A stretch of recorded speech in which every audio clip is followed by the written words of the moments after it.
उसी दिन यीशु घर से निकलकर झील के किनारे जा बैठा और उसके पास ऐसी बड़ी भीड़ इकट्ठी हुई कि वह नाव पर चढ़ गया और सारी भीड़ किनारे पर खड़ी रही।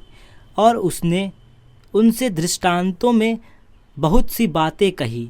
एक बोने वाला बीज बोने निकला। बोते समय कुछ बीज मार्ग के किनारे गिरे और पक्षी ने आकर उन्हें चुग लिया। कुछ बीज पथरीली भूमि पर गिरे, जहाँ उन्हें बहुत मिट्टी ना मिली और गहरी मिट्टी ना मिलने के कारण वे जल्दी उग गए। पर सूरज निकलने पर वे जल गए और जड़ न पकड़ने से सूख गए। कुछ बीज झाड़ियों में गिरे और झाड़ियों ने बढ़कर उन्हें दबा डाला। पर कुछ बीज अच्छी भूमि पर गिरे और फल लाए, कोई 100 गुना, कोई 60 गुना, कोई 30 गुना। जिसके कान हो वह सुन ले। चेलों ने पास आकर उससे कहा, तू लोगों से दृष्टांतों में बातें क्यों करता है? उसने उत्तर दिया, तुमको स्वर्ग के राज के भेद की समझ दी गई है, पर उनको नहीं। क्योंकि जिसके पास है उसे दिया जाएगा और उसके पास बहुत हो जाएगा, पर जिसके पास कुछ नहीं है उससे जो कुछ उसके पास है वह भी ले लिया जाएगा। मैं उनसे दृष्टांतों में इसलिए बातें करता हूँ कि वे देखते हुए नहीं देखते और सुनते हुए नहीं सुनते और नहीं समझते।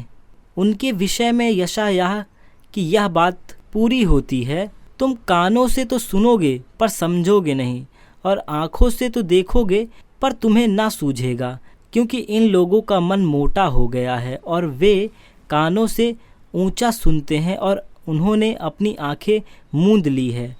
कहीं ऐसा ना हो कि वे आँखों से देखें और कानों से सुने और मन से समझें और फिर जाएं और मैं उन्हें चंगा करूं।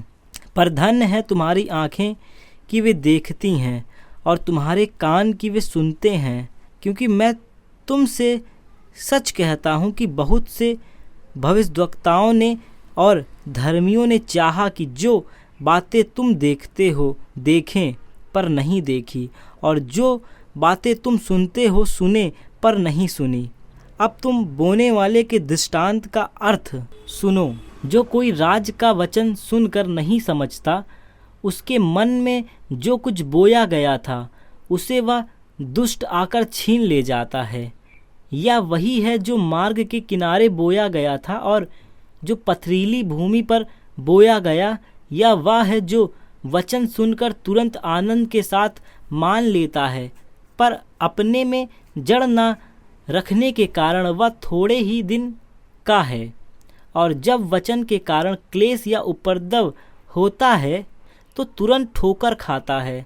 जो झाड़ियों में बोया गया वह यह है जो वचन को सुनता है, पर इस संसार की चिंता और धन का धोखा वचन को दबाता है और वह फल नहीं लाता। जो अच्छी भूमि में बोया गया यह वह है जो वचन को सुनकर समझता है और फल लाता है, कोई 100 गुना, कोई 60 गुना, कोई 30 गुना। यीशु ने उन्हें एक और दृष्टांत दिया।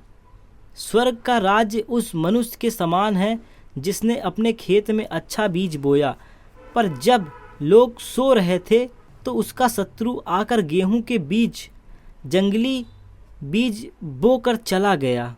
जब अंकुर निकले और बालें लगी तो जंगली दाने के पौधे भी दिखाई दिए। इस पर गृहस्थ के दासों ने आकर उससे कहा, हे स्वामी, क्या तूने अपने खेत में अच्छी बीज ना बोया था? फिर जंगली दाने के पौधे उसमें कहाँ से आए? उसने उससे कहा, यह किसी शत्रु का काम है। दासों ने उससे कहा, क्या तेरी इच्छा है कि हम जाकर उनको बटोर लें? उसने कहा, नहीं, ऐसा ना हो कि जंगली दाने के पौधे बटोरते हुए तुम उनके साथ गेहूं भी उखाड़ लो। कटनी तक दोनों को एक साथ बढ़ने दो, और कटनी के समय मैं काटने वालों से कहूँगा कि पहले जंगली दाने के पौधे बटोर कर जलाने के लिए उनके गट्ठे बांध लो और गेहूं को मेरे खत्ते में इकट्ठा करो। उसने उन्हें एक और दृष्टांत दिया। स्वर्ग का राज राई के एक दाने के समान है, जिसे किसी मनुष्य ने लेकर अपने खेत में बो दिया। वह सब बीजों से छोटा तो होता है, पर जब बढ़ जाता है तब सब साग पात से बड़ा होता है और ऐसा पेड़ हो जाता है कि आकाश के पक्षी आकर उसकी डालियां पर बसेरा करते हैं। उसने एक और दृष्टांत सुनाया, स्वर्ग का राज खमीर के समान है, जिसको किसी स्त्री ने लेकर 3 पसेरी आटे में मिला दिया और होते होते वह सब खमीर हो गया। ये सब बातें यीशु ने दृष्टांतों में लोगों से कही और बिना दृष्टांत वह उनसे कुछ बातें ना कहता था कि जो वचन भविष्यद्वक्ता के द्वारा कहा गया था पूरा हो। मैं दृष्टांत कहने को अपना मुंह खोलूँगा, मैं उन बातों को जो जगत की उत्पत्ति से गुप्त रही है प्रकट करूँगा। तब वह भीड़ को छोड़कर घर में आया और उसके चेलों ने उसके पास आकर कहा, खेत के जंगली दाने का दृष्टांत हमें समझा दे। उसने उनको उत्तर दिया, अच्छे बीज का बोने वाला मनुष्य का पुत्र है, खेत संसार है, अच्छा बीज राज्य की संतान और जंगली बीज दुष्ट की संतान। जिस शत्रु ने उनको बोया वह शैतान है। कटनी जगत का अंत है और काटने वाले स्वर्गदूत हैं। अतः जैसे जंगली दाने बटोरे जाते हैं वैसे जलाए जाते हैं, वैसे ही जगत के अंत में होगा।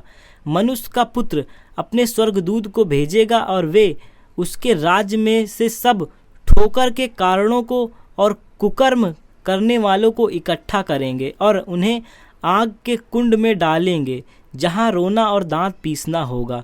उस समय धर्मी अपने पिता के राज्य में सूर्य के समान चमकेंगे। जिसके कान हो वह सुन ले। स्वर्ग का राज खेत में छिपे हुए धन के समान है, जिसे किसी मनुष्य ने पाया और छिपा दिया और मारे आनंद के जाकर अपना सब कुछ बेच दिया और उस खेत को मोल ले लिया। फिर स्वर्ग का राज एक व्यापारी के समान है, जो अच्छे मोतियों की खोज में था। जब उसे एक बहुमूल्य मोती मिला तो उसने जाकर अपना सब कुछ बेच डाला और उसे मोल ले लिया।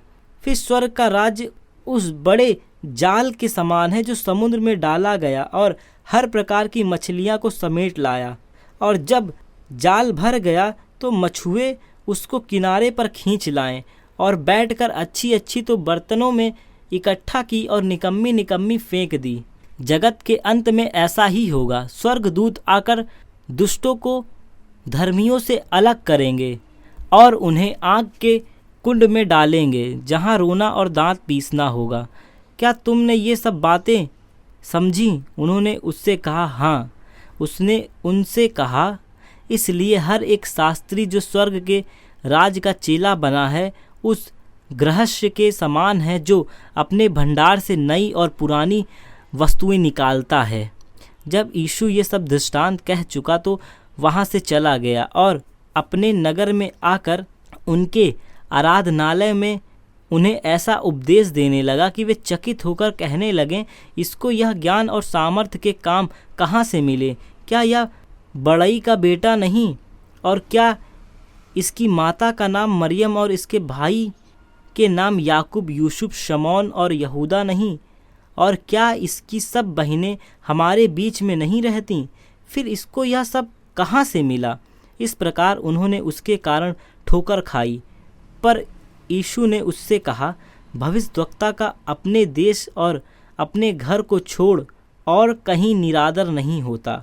और उसने वहाँ उनके अविश्वास के कारण बहुत से सामर्थ्य के काम नहीं किए। उस समय चौथाई देश के राजा हेरोदेस ने यीशु की चर्चा सुनी और अपने सेवकों से कहा, यह यूहन्ना बपतिस्मा देने वाला है, वह मरे हुओं में से जी उठा है, इसीलिए उससे सामर्थ्य के काम प्रकट होते हैं। क्योंकि हेरोदेस ने अपने भाई फिलिपुस की पत्नी हेरोदेस के कारण यूहन्ना को पकड़कर बांधा और जेल खाने में डाल दिया था, क्योंकि यूहन्ना ने उससे कहा था कि उसको रखना तेरे लिए उचित नहीं। इसलिए वह उसे मार डालना चाहता था, पर लोगों से डरता था क्योंकि वे उसे भविष्यद्वक्ता मानते थे।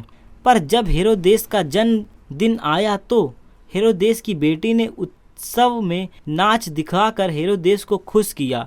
इस पर उसने शपथ खाकर वचन दिया, जो कुछ तू मांगेगी मैं तुझे दूंगा। वह अपनी माता के उकसाने से बोली, यूहन्ना बपतिस्मा देने वाले का सिर थाल में यही मुझे मंगवा दे। राजा दुखी हुआ, पर अपनी शपथ के और साथ बैठने वालों के कारण आज्ञा दी कि दे दिया जाए, और उसने जेल खाने में से लोगों को भेजकर यूहन्ना का सिर कटवा दिया, और उसका सिर थाल में लाया गया और लड़की को दे दिया गया, जिसे वह अपनी माँ के पास ले गई। तब यूहन्ना के चेले आए और उसके शव को ले जाकर गाड़ दिया और जाकर यीशु को समाचार दिया। जब यीशु ने सुना तो वह नाव पर चढ़कर वहां से किसी सुनसान जगह को एकांत में चला गया।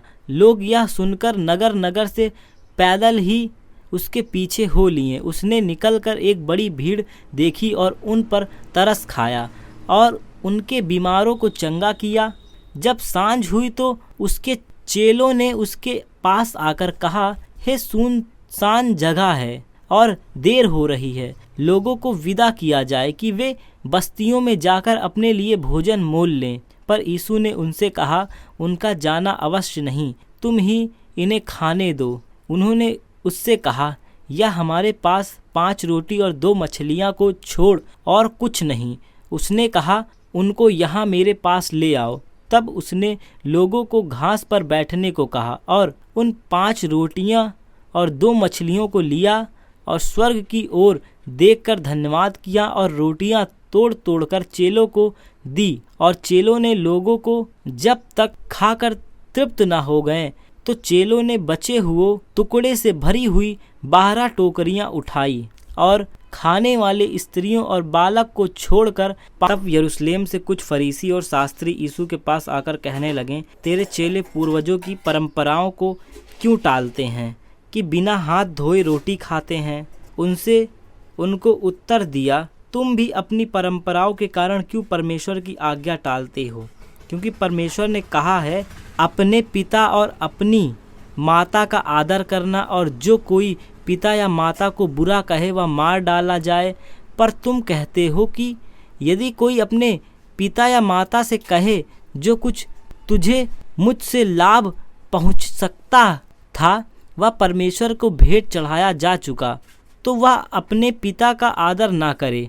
इस प्रकार तुमने अपनी परंपरा के कारण परमेश्वर का वचन टाल दिया है। हे कपटियों, यशायाह ने तुम्हारे विषय में यह भविष्यवाणी ठीक ही की थी। ये लोग होठों से तो मेरा आदर करते हैं, पर उनका मन मुझसे दूर रहता है, और ये व्यर्थ मेरी उपासना करते हैं, क्योंकि मनुष्य की विधियां को धर्मोपदेश करके सिखाते हैं। तब उसने लोगों को अपने पास बुलाकर उनसे कहा, सुनो और समझो। जो मुंह में जाता है वह मनुष्य को अशुद्ध नहीं करता, पर जो मुंह से निकलता है वही मनुष्य को अशुद्ध करता है। तब चेलों ने आकर उससे कहा, क्या तू जानता है कि फरीसियों ने यह वचन सुनकर ठोकर खाई? उसने उत्तर दिया, हाँ, पौधा जो मेरे स्वर्गीय पिता ने नहीं लगाया उखाड़ा जाएगा। उनको जाने दो, वे अंधे मार्गदर्शक हैं, और अंधा यदि अंधे का मार्ग दिखाए तो दोनों ही गड्ढे में गिर जाएंगे। यह सुनकर पतरस ने उससे कहा, यह दृष्टांत हमें समझा दे। उसने कहा, क्या तुम भी अब तक नासमझ हो?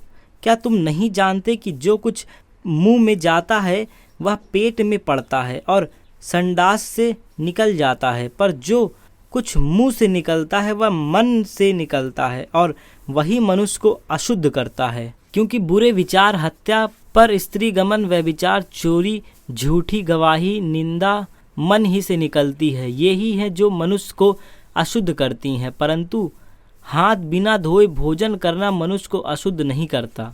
यीशु वहां से निकलकर सूर और सैदा के प्रदेश की ओर चला गया। उस प्रदेश से एक कनानी स्त्री निकली और चिल्लाकर कहने लगी, हे प्रभु, दाऊद की संतान, मुझ पर दया कर, मेरी बेटी को दुष्ट आत्मा बहुत सता रहा है। पर उसने उससे कुछ उत्तर ना दिया। तब उसके चेले ने आकर उससे विनती की, इसे विदा कर, क्योंकि वह हमारे पीछे चिल्लाती हुई आ रही है। उसने उत्तर दिया, इज़राइल के घराने की खोई हुई भेड़ों को छोड़ मैं किसी के पास नहीं भेजा गया। पर वह आई है और यीशु को प्रणाम करके कहने लगी, हे प्रभु, मेरी सहायता कर। उसने उत्तर दिया, लड़कों की रोटी लेकर कुत्तों के आगे डालना अच्छा नहीं। उससे कहा, सत्य है प्रभु, पर कुत्ते भी वह चूर चार खाते हैं जो उनके स्वामियों की मेज में गिरते हैं। इस पर यीशु ने उसको उत्तर दिया, हे स्त्री, तेरा विश्वास बड़ा है, जैसे तू चाहती है तेरे लिए वैसा ही हो। और उसकी बेटी उसी घड़ी से चंगी हो गई। यीशु वहाँ से गलील की झील के पास आया और पहाड़ पर चढ़कर बैठ गया। तब भीड़ पर भीड़ उसके पास आई। वे अपने साथ लंगड़ों, अंधों, गूंगों, टुंडों और अन्य बहुतों को उसके पास लाए और उन्हें उसके पांवों पर डाल दिया और उसने उन्हें चंगा किया। जब लोगों ने देखा कि गूंगे बोलते और टुंडे चंगे होते हैं और लंगड़े चलते और अंधे देखते हैं, तो अचंभव करके इज़राइल के परमेश्वर की बड़ाई की। यीशु ने अपने चेलों को बुलाया और कहा, मुझे इस भीड़ पर तरस आता है, क्योंकि वे 3 दिन से मेरे साथ हैं और उनके पास कुछ खाने को नहीं है। मैं उन्हें भूखा विदा करना नहीं चाहता, कहीं ऐसा ना हो कि मार्ग में थक कर रह जाएं। चेलों ने उससे कहा, हमें इस जंगल में कहाँ से इतनी रोटी मिलेगी कि हम इतनी बड़ी भीड़ को तृप्त करें। यीशु ने उससे कहा, तुम्हारे पास कितनी रोटियां हैं? उन्होंने कहा, 7 और थोड़ी सी छोटी मछलियां। तब उसने लोगों को भूमि पर बैठने की आज्ञा दी और उन 7 रोटियों और मछलियों को लिया, धन्यवाद करके तोड़ा और अपने चेलों को देता गया, और चेले लोगों को। इस प्रकार सब खाकर तृप्त हो गए। और चेलों ने बचे हुए टुकड़ों से भरे हुए 7 टोकरे उठाए। खाने वाली स्त्रियां और बालक को छोड़ 4000 पुरुष थे। तब वह भीड़ को विदा करके नाव पर चढ़ गया और मगदन देश की सीमा में आया। फरीसियों और सदूकियों ने पास आकर उसे परखने के लिए उससे कहा, हमें स्वर्ग का कोई चिन्ह दिखा।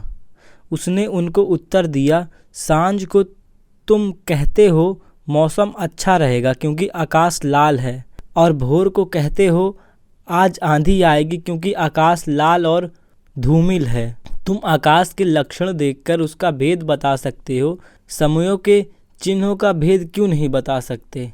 इस युग के बुरे और व्यभिचारी लोग चिन्ह ढूंढते हैं, पर योना के चिन्ह को छोड़ उन्हें और कोई चिन्ह न दिया जाएगा। और वह उन्हें छोड़कर चला गया। चेले झील के उस पार पहुँचे, पर वे रोटी लेना भूल गए थे। यीशु ने उनसे कहा, देखो, फरीसियों और सदूकियों के खमीर से सावधान रहना। वे आपस में विचार करने लगे, हम रोटी नहीं लाए, इसलिए वह ऐसा कहता है। यह जानकर यीशु ने उससे कहा, हे अल्पविश्वासियों, तुम आपस में क्यों विचार करते हो कि हमारे पास रोटी नहीं है? क्या तुम अब तक नहीं समझे? क्या तुम्हें उन 5000 की 5 रोटियां स्मरण नहीं है? और ना यह कि तुमने कितनी टोकरियां उठाई थी? और ना उन 4000 की 7 रोटियां? और ना यह कि तुमने कितने टोकरे उठाए थे? तुम क्यों नहीं समझते कि मैंने तुमसे रोटियों के विषय में नहीं कहा, परंतु यह कि तुम फरीसियों और सदूकियों के खमीर से सावधान रहना? तब उनकी समझ में आया कि उसने रोटी के खमीर से नहीं, पर फरीसियों और सदूकियों की शिक्षा से सावधान रहने के लिए कहा था। यीशु कैसरिया फिलिपिया के प्रदेश में आया और अपने चेलों से पूछने लगा, लोग मनुष्य के पुत्र को क्या कहते हैं? उन्होंने कहा, कुछ तो यूहन्ना बपतिस्मा देने वाला कहते हैं, और कुछ एलिय्याह, और कुछ यिर्मयाह या भविष्यद्वक्ताओं में से कोई एक है। उसने उनसे कहा, परंतु तुम मुझे क्या कहते हो? शमौन पतरस ने उत्तर दिया, तू जीवते परमेश्वर का पुत्र मसीह है। यीशु ने उसको उत्तर दिया, हे शमौन, योना के पुत्र, तू धन्य है, क्योंकि मांस और लहू ने नहीं, परंतु मेरे पिता ने जो स्वर्ग में है यह बात तुझ पर प्रकट की है। और मैं भी तुझसे कहता हूँ कि तू पतरस है, और मैं इस पत्थर पर अपनी कलीसियाएं बनाऊंगा, और अधोलोक के फाटक उस पर प्रबल ना होंगे। मैं तुझे स्वर्ग के राज्य की कुंजियाँ दूंगा, और जो कुछ तू पृथ्वी पर बांधेगा वह स्वर्ग में बांधेगा, और जो कुछ तू पृथ्वी पर खोलेगा वह स्वर्ग में खुलेगा। तब उसने चेलों को चिताया कि किसी से ना कहना कि मैं मसीह हूँ। उस समय यीशु अपने चेलों को बताने लगा, अवश्य है कि मैं यरूशलेम को जाऊँ और पुरनियों और प्रधान याजकों और शास्त्रियों के हाथ में बहुत दुख उठाऊँ और मार डाला जाऊँ और तीसरे दिन जी उठूँ। इस पर पतरस उसे अलग ले जाकर झिड़कने लगा, हे प्रभु, परमेश्वर ना करे तेरे साथ कभी ऐसा होगा।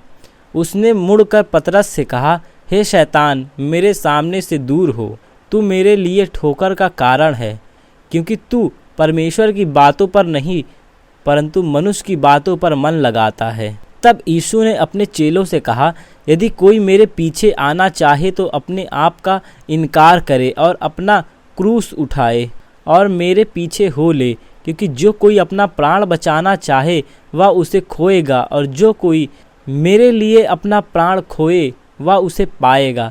यदि मनुष्य सारे जगत को प्राप्त करे और अपने प्राण की हानि उठाए तो उसे क्या लाभ होगा? या मनुष्य अपने प्राण के बदले क्या देगा? मनुष्य का कोई पुत्र अपने स्वर्गदूत के साथ अपने पिता की महिमा में आएगा, और उस समय वह हर एक को उसके कामों के अनुसार प्रतिफल देगा। मैं तुमसे सच सच कहता हूँ कि जो यहाँ खड़े हैं उनमें से कुछ ऐसे हैं कि वे जब तक मनुष्य के पुत्र को उसके राज में आते हुए ना देख लें तब तक मृत्यु का स्वाद ना चखेंगे। 6 दिन के बाद यीशु ने पतरस और याकूब उसके भाई यूहन्ना को साथ लिया और उन्हें एकांत में किसी ऊंचे पहाड़ पर ले गया। वहाँ उनके सामने उसका रूपांतरण हुआ और उसका मुंह सूर्य के समान चमका और वस्त्र ज्योति के समान उजला हो गया, और मूसा और एलिय्याह उसके साथ बातें करते हुए उन्हें दिखाई दिए। इस पर पतरस ने यीशु से कहा, हे प्रभु, हमारा यहाँ रहना अच्छा है। यदि तेरी इच्छा हो मैं यहाँ 3 मंडप बनाऊं, एक तेरे लिए, एक मूसा के लिए और एक एलिय्याह के लिए। वह बोल ही रहा था कि एक बादल ने उन्हें छा लिया और उस बादल में से एक शब्द निकला, यह मेरा प्रिय पुत्र है जिससे मैं प्रसन्न हूँ, इसकी सुनो। चेले यह सुनकर मुंह के बल गिर गए और अत्यंत डर गए। यीशु ने पास आकर उन्हें छुआ और कहा, उठो, मत डरो। तब उन्होंने अपनी आंखें उठाई और यीशु को छोड़ और किसी को न देखा। जब वे पहाड़ से उतर रहे थे तब यीशु ने उन्हें यह आज्ञा दी, जब तक मनुष्य का पुत्र मरे हुओं में से ना जी उठे तब तक जो कुछ तुम ने देखा किसी से ना कहना। इस पर उसके चेलों ने उससे पूछा, फिर शास्त्री क्यों कहते हैं कि एलिय्याह का पहले आना अवश्य है? उसने उत्तर दिया, एलिय्याह अवश्य आएगा और सब कुछ सुधारेगा, परंतु मैं तुमसे कहता हूँ एलिय्याह आ चुका है और लोगों ने उसे नहीं पहचाना, परंतु जैसा चाहा वैसे ही उसके साथ किया। इसी रीति से मनुष्य का पुत्र भी उनके हाथ से दुख उठाएगा। तब चेलों ने समझा कि उसने हमसे यूहन्ना बपतिस्मा देने वाले के विषय में कहा है। जब वे भीड़ के पास पहुँचे तो एक मनुष्य उसके पास आया और घुटने टेक कर कहने लगा, हे प्रभु, मेरे पुत्र पर दया कर, क्योंकि उसको मिर्गी आती है और वह बहुत दुख उठाता है और बार बार आग में और बार बार पानी में गिर पड़ता है। मैं उसको तेरे चेलों के पास लाया था, पर वे उसे अच्छा नहीं कर सके। यीशु ने उत्तर दिया, हे अविश्वासी और हठीले लोगों, मैं कब तक तुम्हारे साथ रहूँगा, कब तक तुम्हारी सहूँगा? उसे यहाँ मेरे पास लाओ। तब यीशु ने दुष्ट आत्माओं को डांटा और वह उनमें से निकल गईं और लड़का उसी घड़ी अच्छा हो गया। तब चेलों ने एकांत में यीशु के पास आकर कहा, हम उसे क्यों नहीं निकाल सकें? उसने उनसे कहा, अपने विश्वास की घटी के कारण, क्योंकि मैं तुमसे सच कहता हूँ, यदि तुम्हारा विश्वास राई के दाने के बराबर भी हो तो इस पहाड़ से कह सकोगे, यहाँ से सरक कर वहाँ चला जा, तो वह चला जाएगा, और कोई बात तुम्हारे लिए असंभव नहीं होगी। पर यह जाति बिना प्रार्थना और उपवास के नहीं निकलती। जब वे गलील में थे, यीशु ने उनसे कहा, मनुष्य का पुत्र मनुष्य के हाथ में पकड़वाया जाएगा, वे उसे मार डालेंगे और वह तीसरे दिन जी उठेगा।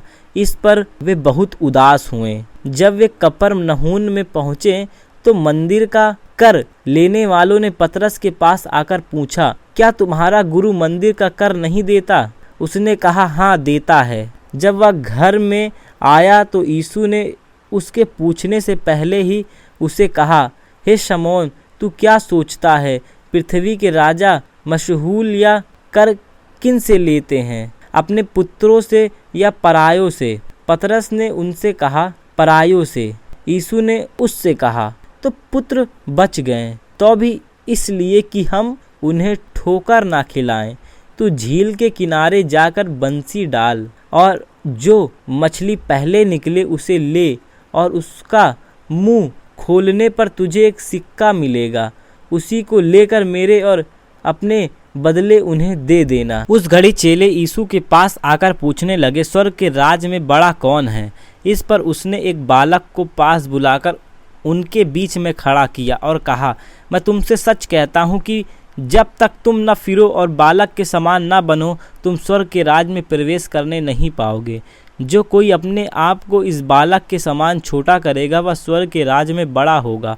और जो कोई मेरे नाम से एक ऐसे बालक को ग्रहण करता है, वह मुझे ग्रहण करता है। पर जो कोई इन छोटों में से जो मुझ पर विश्वास करते हैं एक ठोकर खिलाए, उसके लिए भला होता कि बड़ी चक्की पर पाट उसके गले में लटकाया जाता और वह गहरे समुद्र में डुबाया जाता। ठोकरों के कारण संसार पर हाय, ठोकरों का लगना अवश्य है, पर हाय उस मनुष्य पर जिसके द्वारा ठोकर लगी है। यदि तेरा हाथ या तेरा पाँव तुझे ठोकर खिलाए तो उसे काट कर फेंक दे। टुंडा या लंगड़ा होकर जीवन में प्रवेश करना तेरे लिए इससे भला है कि 2 हाथ या 2 पाँव होते हुए तू अनंत आग में डाल दिया जाए। यदि तेरा आँख तुझे ठोकर खिलाए तो उसे निकाल कर फेंक दे। काना होकर जीवन में प्रवेश करना तेरे लिए इससे भला है कि 2 आँखें रहते हुए तू नरक की आग में डाला जाए। देखो, तुम इस छोटों में से किसी को तुच्छ ना जानना, क्योंकि मैं तुमसे कहता हूँ कि स्वर्ग में उनके दूत मेरे स्वर्गीय पिता का मुंह सदा देखते हैं, क्योंकि मनुष्य का पुत्र खोए हुओं को बचाने आया है। तुम क्या सोचते हो? यदि किसी मनुष्य की 100 भेड़ें हों और उनमें से एक भटक जाए, तो क्या वह 99 को छोड़कर और पहाड़ों पर जाकर उस भटकी हुई को ना ढूंढेगा? और यदि ऐसा हो कि उसे पाए, तो मैं तुमसे सच कहता हूँ कि वह उन 99 भेड़ के लिए जो भटकती नहीं थी इतना आनंद नहीं करेगा जितना कि इस भेड़ के लिए करेगा। ऐसे ही तुम्हारे पिता की जो स्वर्ग में है, यह अच्छा नहीं कि इन छोटों में से एक भी नष्ट हो। यदि तेरा भाई तेरे विरुद्ध अपराध करे तो जा और अकेले में बातचीत करके उसे समझा। यदि वह तेरी सुन ले तो तूने अपने भाई को पा लिया। यदि वह ना सुने तो 1 या 2 जन को अपने हाथ में ले जा कि हर एक बात 2 या 3 गवाहों के मुंह से निश्चित की जाए। यदि वह उनकी भी ना माने तो कलीसियाओं से कह दे, परंतु यदि वह कलीसियाओं की भी ना माने तो उसे अन्य जातियों और महसूल लेने वाले जैसा जान। मैं तुमसे सच सच कहता हूँ, जो कुछ तुम पृथ्वी पर बांधोगे वह स्वर्ग में बंधेगा, और जो कुछ तुम पृथ्वी पर खोलोगे वह स्वर्ग में खुलेगा। फिर मैं तुमसे कहता हूँ, यदि तुम में से 2 जन पृथ्वी पर किसी बात के लिए एक मन होकर उसे मांगे तो वह मेरे पिता की ओर से जो स्वर्ग में है उसके लिए हो जाएगा। क्योंकि जहाँ 2 या 3 मेरे नाम पर इकट्ठा होते हैं, वहाँ मैं उनके बीच में रहता हूँ। तब पतरस ने पास आकर उससे कहा, हे प्रभु, यदि मेरा भाई अपराध करता है तो मैं कितनी बार उसे क्षमा करूँ? क्या 7 बार तक? यीशु ने उससे कहा, मैं तुझसे कहता हूँ नहीं कि 7 बार तक, वरन 7 बार के 70 गुने तक। इसलिए स्वर्ग का राज उस राज के समान है जिसने अपने दासों से लेखा लेना चाहा। जब वह लेखा लेने लगा तो एक जन उसके सामने लाया गया जो 10,000 तोड़े का कर्जदार था। जबकि चुकाने को उसके पास कुछ ना था। तो उसके स्वामी ने यह और उसकी पत्नी को, बाल बच्चों और जो कुछ इसका है सब बेचा जाए और कर्ज चुका दिया जाए। इस पर उस दास ने गिरकर उसे प्रणाम किया और कहा, हे स्वामी धीरज धर, मैं सब कुछ भर दूंगा। तब उस दास के स्वामी ने तरस खाकर उसे छोड़ दे और उसका कर्ज भी क्षमा कर दे। परंतु जब वह दास बाहर निकला तो उसके संगी दासों में से एक उसको मिला जो उसके 100 दीनार का कर्ज था। उसने उसे पकड़कर उसका गला घोंटा और कहा, जो कुछ तुझ पर कर्ज है भर दे। इस पर उसका संगी दास गिरकर उससे विनती करने लगा, धीरज धर, मैं सब भर दूंगा। उसने ना माना, परंतु जाकर उसे बंदी गृह में डाल दिया कि जब तक कर्ज भर न दे तब तक वहीं रहे। उसके संगी दास यह जो हुआ था देखकर बहुत उदास हुए और जाकर अपने स्वामी को पूरा हाल बता दिया। जब उसके स्वामी ने उसको बुलाकर उससे कहा, हे दुष्ट दास, तूने जो मुझसे विनती की तो मैंने तेरा वह पूरा कर्ज क्षमा कर दिया। इसलिए जैसे मैंने तुझ पर दया की वैसे ही क्या तुझे भी उसके संगी दास पर दया करना नहीं चाहिए था। और उसके स्वामी ने क्रोध में आकर उसे दंड देने वाले के हाथ में सौंप दिया कि जब तक वह सब कर्ज भर न दे तब तक उनके हाथ में रहे। इसी प्रकार तुम में से हर एक अपने भाई को मन से क्षमा ना करेगा तो मेरा पिता जो स्वर्ग में है तुमसे भी वैसा ही करेगा।